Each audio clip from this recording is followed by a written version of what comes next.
Hi students, today we learned in class how to add or subtract rational algebraic expressions. So what we learned today was that we have 3 steps. The first step is we need to find the least common denominator. The second step is we need to multiply both the numerator and denominator to have the like denominator, and then we can add and subtract from that point.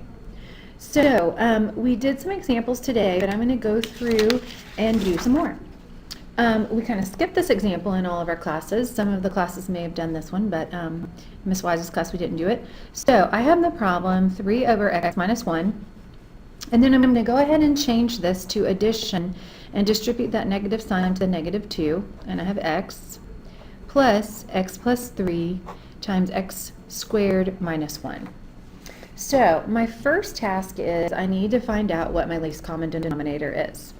And so far looking, I have an x minus 1, I have an x, and then if I factor out this x minus 1, I have x minus 1 times x plus 1. So you can see from my options here is my LCD, or my least common denominator, is going to be x minus 1 times x plus 1. So each one of my denominators I need to have in this form.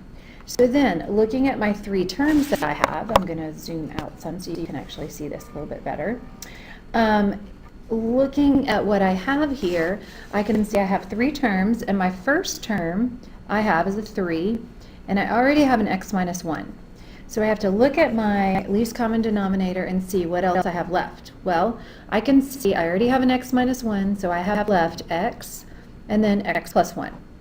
So, but if I multiply my denominator by that, I also have to multiply my numerator by that, so that I keep it the fraction equivalent, or the fraction the same.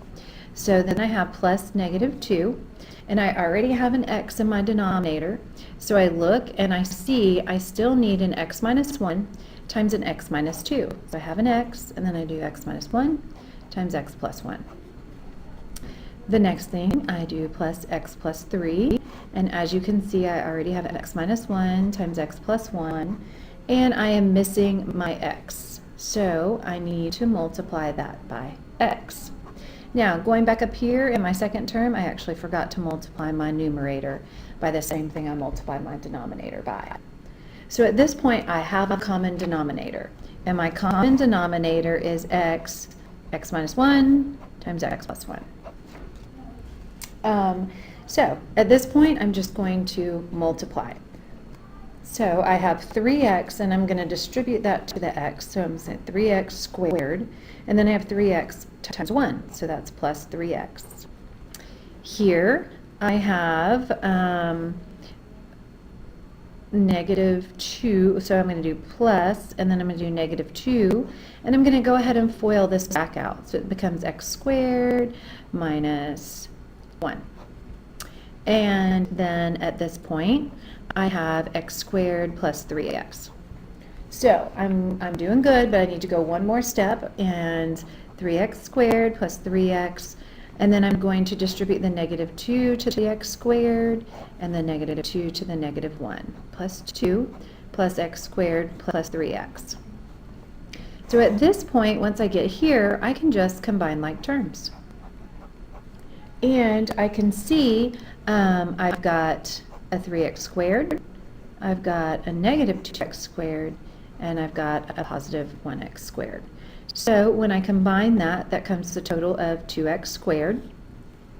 Then I have 3x, a positive 3x, and another positive 3x, so that's plus 6x. And then I have plus 2. Then in my denominator, I have x, and that's x minus 1 times x plus 1. Okay, so looking here, the one other thing that I could probably factor out is going to be a 2 from both of these, but I don't think it's going to get me anywhere because I don't have a 2 down here that I can factor it from. So at this point, I can do that, and we'll see if we can do x factor. X plus 1, and then x times x minus 1 times x plus 2. And when I get to this point, I can see x factor is not going to work. So in this case, this would be my final answer. So that's the first example worked out. Then I wanted to go and do a couple of examples from the back. So looking at number 3 in particular, number 3 from the back, I have 3n times 6n cubed minus 6m times 4m squared times n. The first thing that we need to do is we need to find the least common denominator. And looking at 6 and 4, my least common multiple of 6 and 4 is going to be 12. My least common multiple of m squared and no m is going to be m squared. And then from here I have an n cubed would be my highest, n cubed. But we also can look in terms and take a step back and see, hey, I can simplify these fractions. So if I do that, that even makes the final process a little bit less cumbersome. So I can simplify that to be 1/2.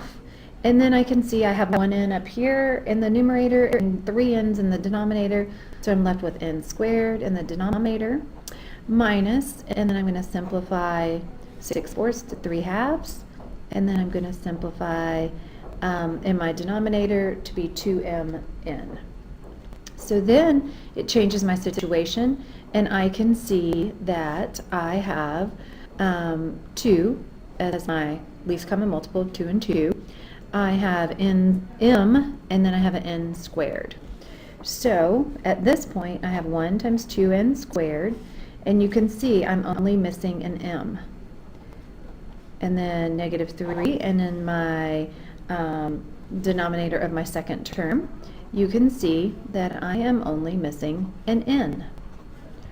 So in this case, it becomes m over 2n squared m minus 3n. And at this point, this is my final answer. So when I simplify it, before I get started, my process is a lot easier.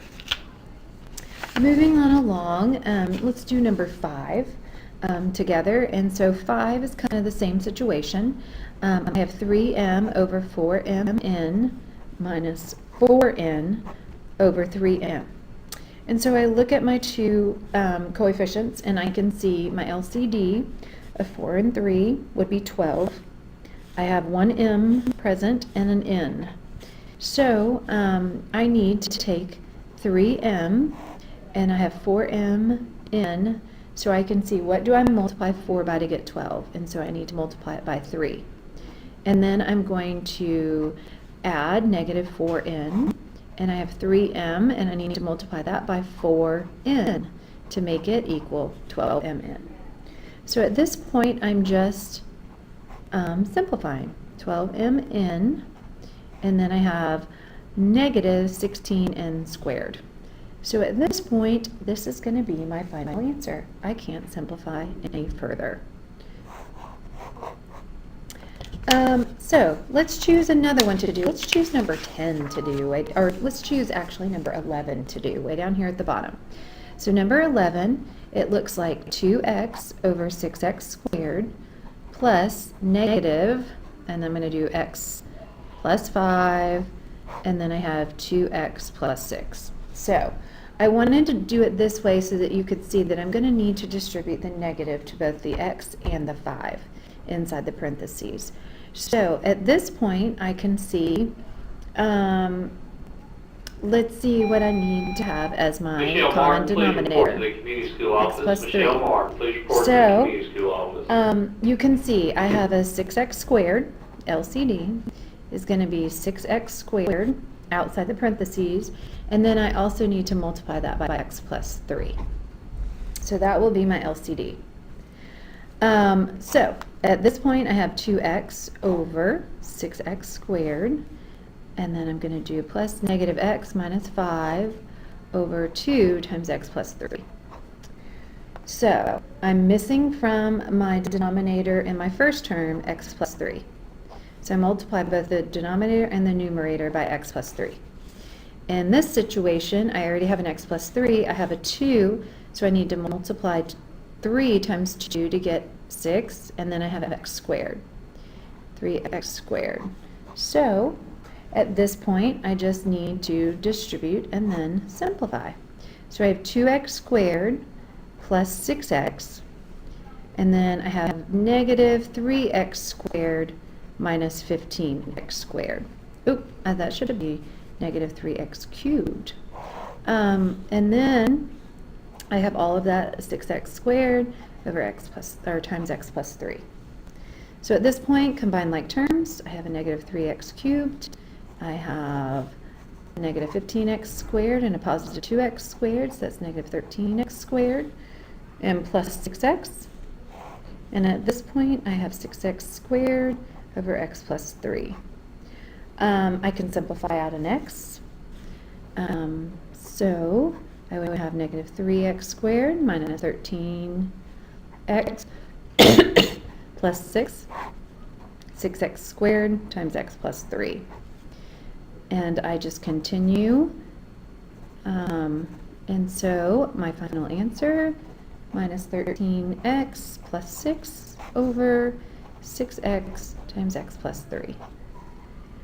So that is going to be your final answer, unless you can do x factor and figure out if I can multiply a little bit further.